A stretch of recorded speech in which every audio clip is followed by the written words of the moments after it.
Hai idea di quanto sia grave essere carenti di potassio? Ciao, sono Alberto Zippo, cultore del benessere, e la puntata di oggi sarà incentrata su questo minerale essenziale. Prima di iniziare, se questi argomenti sono di tuo interesse, iscriviti al canale così da non perderti i prossimi video che pubblicherò. Ora bando alle ciance, volume a palla, partiamo!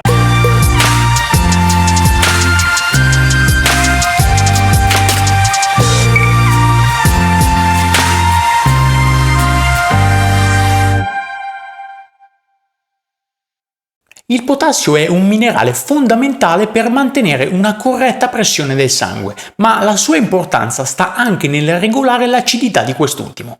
Un'adeguata assunzione di potassio permette al nostro corpo di non dover lavorare troppo per mantenere il pH del sangue costante.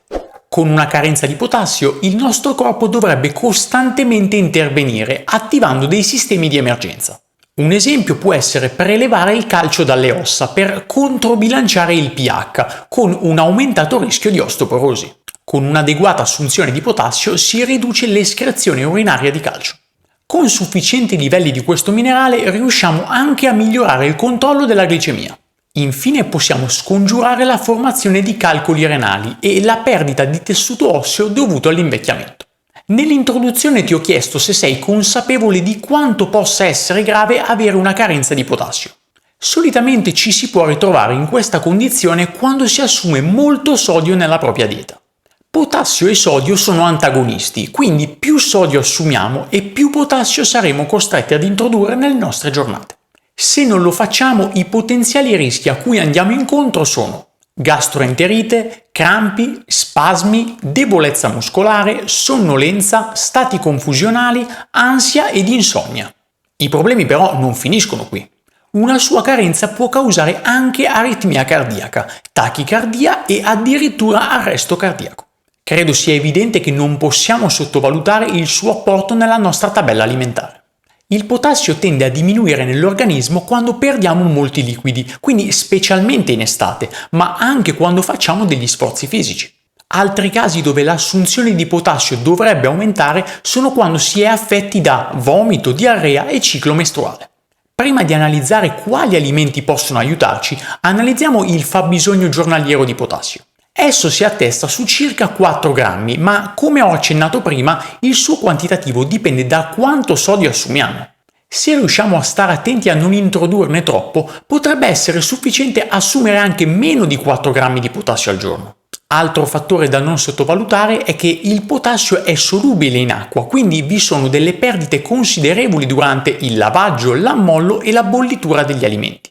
In quest'ultimo caso, se l'acqua viene consumata, come ad esempio in un caso di un brodo o delle zuppe o delle minestre, riusciamo a recuperare il potassio che si era trasferito nell'acqua. Arriviamo dunque al punto clou, ovvero quali cibi possiamo assumere per evitare una carenza di potassio. Abbiamo visto che meno sodio assumiamo e meno potassio dovremo assumere. Per questo motivo i migliori alimenti risultano essere frutta e verdura. Il loro quantitativo di potassio è elevato, con un contenuto di sodio che spesso è irrisorio.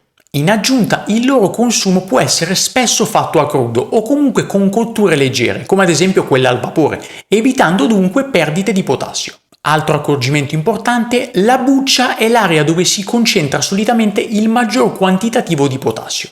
Ove possibile, dunque, sarebbe saggio assumere frutta e verdura nella loro completezza. Direi che finalmente ci siamo. Analizziamo subito il primo alimento di oggi. Sto parlando dei pistacchi. I pistacchi contengono circa 1 grammo di potassio per etto ed il loro contenuto di sodio è pressoché nullo.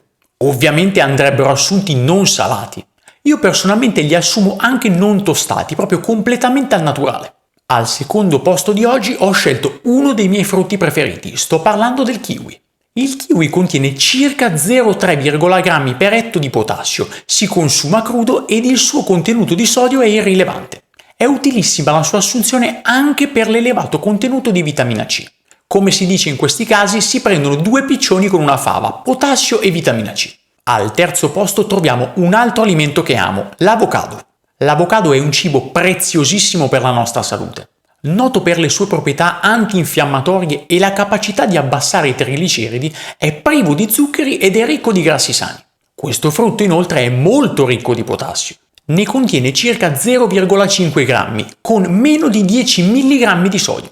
Contiene più potassio addirittura del prossimo alimento che andremo ad analizzare. Al quarto posto troviamo infatti un'altra ottima introduzione di potassio, sto parlando della banana. Riconosciuta come la fonte per eccellenza di potassio, la banana contiene circa 0,4 grammi di potassio per etto, con un contenuto di sodio di 1 mg. Anche se non risulta essere la fonte più ricca di potassio tra quelle che abbiamo appena visto, è un eccellente cibo grazie anche ad altri fattori. È un ottimo prebiotico ricco di FOS, i frutto oligosaccaridi. Inoltre la banana contiene l'amido resistente, fibra prediletta dai nostri batteri intestinali buoni. Quest'ultima la ritroviamo anche nel prossimo alimento.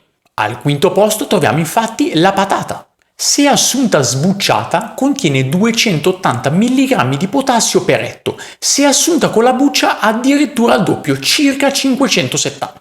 Se contiamo il fatto che mediamente non si assume solamente un etto di patata per portata, la quantità di potassio che andremo ad assumere non è trascurabile. Al sesto posto troviamo una verdura formidabile, sto parlando del cavolo nero. Ne ho già parlato in passato di quanto questa verdura sia fondamentale per il nostro benessere. Il cavolo nero è infatti un'ottima fonte di calcio, senza contenere acido ossalico, antinutriente che troviamo ad esempio negli spinaci.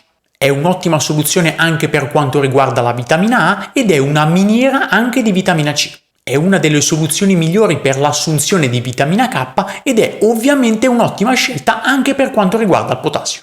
Con i suoi 447 mg per etto e pochissimo sodio possiamo aggiungerlo saggiamente alla nostra tabella alimentare. Al settimo ed ultimo posto di oggi ho deciso di introdurre un cereale considerato pseudo-cereale, la quinoa. Questo alimento, facente parte della famiglia degli spinaci e barbabietole, è più ricco di potassio rispetto ai cereali tradizionali, con i suoi 563 mg per etto. Il contenuto di sodio è invece irrisorio, solamente 5 mg. Personalmente sai che non sono un fan dei cereali, ma mi sembrava giusto citarla nella nostra classifica. Per dovere di tempo non ho citato molti altri cibi preziosi come ad esempio le mandorle, il crescione, le castagne oppure il frutto della passione, giusto per citarne alcuni. Si potrebbe anche ricorrere ad un'integrazione, anche se personalmente non lo reputo necessario, specialmente se prestiamo attenzione a non assumere troppo sodio. Per chi avesse intenzione di assumere un integratore di potassio, ci tengo a segnalare che spesso viene associato al magnesio. Questa combinazione è davvero proficua per il nostro corpo, i benefici sono innumerevoli. Se invece sei un cultore dell'anti-aging, ti posso dire che solitamente è possibile trovare in commercio degli integratori con l'aggiunta anche di vitamina C e resveratrolo. Se non conosci i benefici di quest'ultimo, ti consiglio questo contenuto dove ne ho parlato nello specifico. Spero di esserti stato d'aiuto anche oggi e ci vediamo al prossimo video.